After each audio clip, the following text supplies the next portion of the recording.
zaidi ambayo tutakuja hapa kupongezana kwa hafla iliyokuwa kubwa. Mheshimiwa wetu amesema hapa kwamba tunawatarajia Mungu akituhafikisha inshallah 2034 mwe graduate kwa vyuo vikuu. Lakini mimi kwa sababu nyie ndo bachi yangu ya mwanzo tangu niingie kwenye uongozi wa jimbo hili, basi nawatarajia 2029 mnikabidhi division 1 hizi 72 vijana.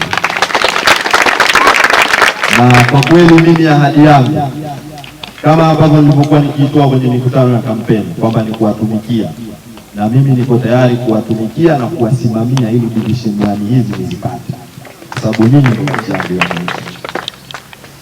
La pili, nataka kuzungumzia kuhusu swala la ubora wa elimu kwenye jimbo letu. Wenzangu wametangulia kusema hapa kwamba jimbo letu hasa kwenye wilaya yetu hii ya Mkoani bado tunasuasua kwenye swala la elimu. Sisi kama viongozi wenu tunakuja na mkakati maalum ambao tunataka kusaidia kuboresha swala la elimu. La kwanza, tunaazimia kuunda kamati baada ya matokeo ambayo yatafuata ya form 2 na ya form 4. Tunatarajia kuunda kamati ya elimu mahususi ambayo itashughulikia swala la elimu kwenye jimbo letu ili kuongeza ufaulu, na la pili kuweza kubaini na kutusaidia sisi viongozi wenu tuweze kutatua changamoto hizi ambazo zinazikabili kwenye shule zetu. Na mwisho ni kuwaomba wazazi kwamba tushirikiane kwa pamoja. Kazi hii si ya walimu peke yao, kazi hii ni ya kwetu sote.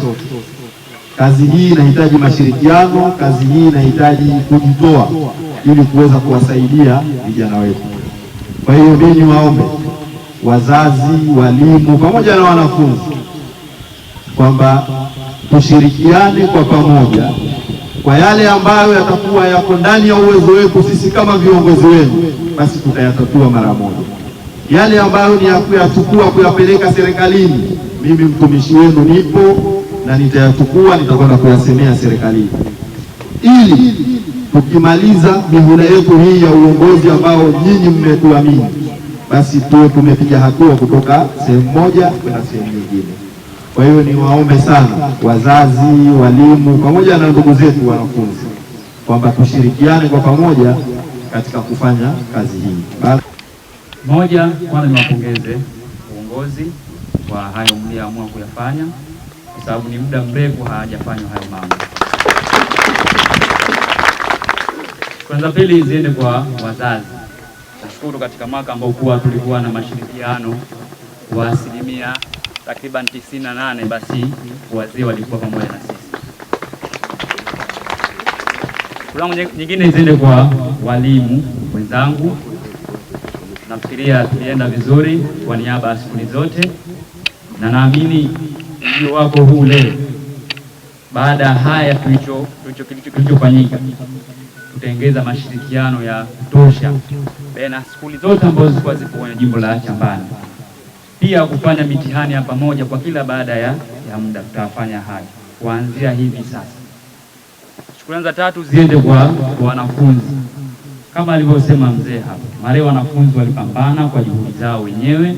Mimi nawapongeza sana kwa walichokifanya.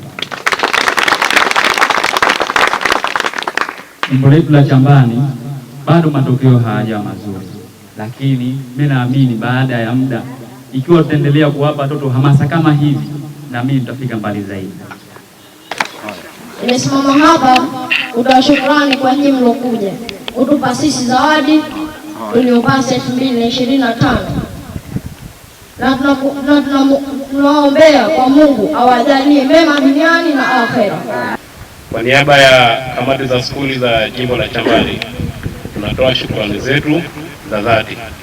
Kama alivyotangulia mzungumzaji aliyopita, kazi hii ya kufundisha wanafunzi haikufanywa na walimu peke yao, wala wazazi, wala kamati. Naishukuru sana jumuiya ya leo kwa nguvu zake za uwekezaji katika masuala ya kielimu. Pia jumuiya ya wasaidizi wa sheria ya Mlipao ambao pia ilikuwa inafika katika shule mbalimbali kutoa elimu kuhusu masuala ya udhalilishaji, ukatili wa kijinsia na mengineyo, na hadi leo tumefikia hapa.